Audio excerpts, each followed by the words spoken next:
الف لام را، یہ کتاب روشن کی آیتیں ہیں۔ ہم نے اس قرآن کو عربی میں نازل کیا ہے تاکہ تم لوگ سمجھ سکو۔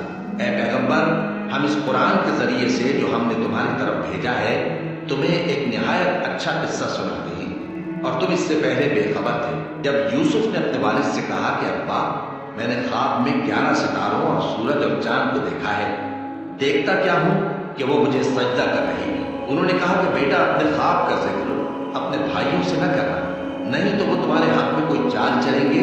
کچھ شک نہیں کہ شیطان انسان کا کھلا دشمن ہے، اور اسی طرح اللہ تمہیں برگزیدہ و ممتاز کرے گا اور خواب کی باتوں کی تعبیر کا علم سکھائے گا، اور جس طرح اس نے اپنی نعمت پہلے تمہارے دادا پر دادا ابراہیم اور اسحاق پر پوری کی تھی، اسی طرح تم پر اور اولاد یعقوب پر پوری کرے گا۔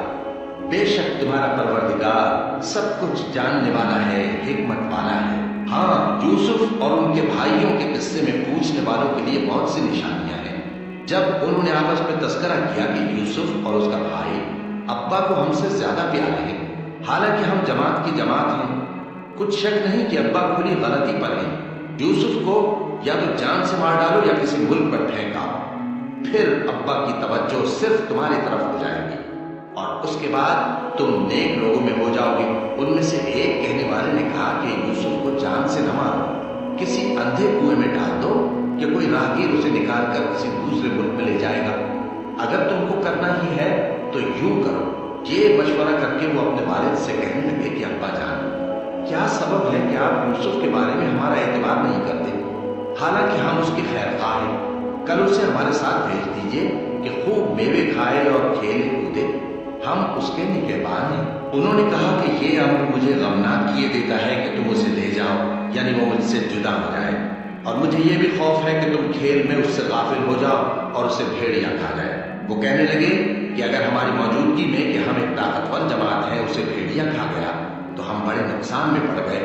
غرض جب وہ اس کو لے گئے اور اس بات پر اتفاق کر لیا کہ اس کو اندھے کنویں میں ڈال دیں، اور ہم نے یوسف کی طرف وحی بھیجی کہ ایک وقت ایسا آئے گا کہ تم انہیں ان کے اس سلوک سے آگاہ کرو گے، اور ان کو اس وحی کی کچھ خبر نہ ہوگی۔ اور یہ حرکت کر کے وہ رات کے وقت باپ کے پاس روتے ہوئے آئے، کہنے لگے کہ ابا جان، ہم تو دوڑنے اور ایک دوسرے سے آگے نکلنے میں مصروف ہو گئے اور یوسف کو اپنے اسباب کے پاس چھوڑ گئے تو اسے بھیڑیا کھا گیا، اور آپ ہماری بات کو گو ہم سچ ہی کہتے ہیں باور نہیں کریں گے، اور ان کے کرتے پر جھوٹ موٹ کا لہو بھی لگا لائے۔ یعقوب نے کہا کہ یوں نہیں ہے، بلکہ تم اپنے دل سے یہ بات بنا لائے ہو۔ اچھا سب کہ وہی خوب ہے، اور جو تم بیان کرتے ہو اس کے بارے میں اللہ ہی سے مدد چاہیے۔ اور اب اللہ کی شان دیکھو کہ اس کنویں کے قریب ایک قافلہ آوارد ہوا اور انہوں نے پانی کے لیے اپنا سقا بھیجا، تو اس نے کنویں میں ڈول لٹکایا، یوسف اس سے لٹک گئے۔ وہ بولا، زہے قسمت، یہ تو ایک لڑکا ہے، اور اس کو قیمتی سرمایہ سمجھ کر چھپا دیا۔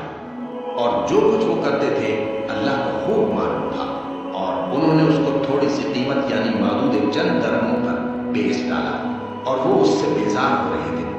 اور مصر میں جس شخص نے اس کو خریدا، اس نے اپنی بیوی سے جس کا نام زلیخا تھا کہا کہ اس کو عزت و اکرام سے رکھو، عجب نہیں کہ یہ ہمیں فائدہ دے یا ہم اسے بیٹا بنا لیں۔ اس طرح ہم نے یوسف کو سرزمین مصر میں جگہ دی، اور غرض یہ تھی کہ ہم ان کو خواب کی باتوں کی تعبیر سکھائیں، اور اللہ اپنے کام پر غالب ہے لیکن اکثر لوگ نہیں جانتے۔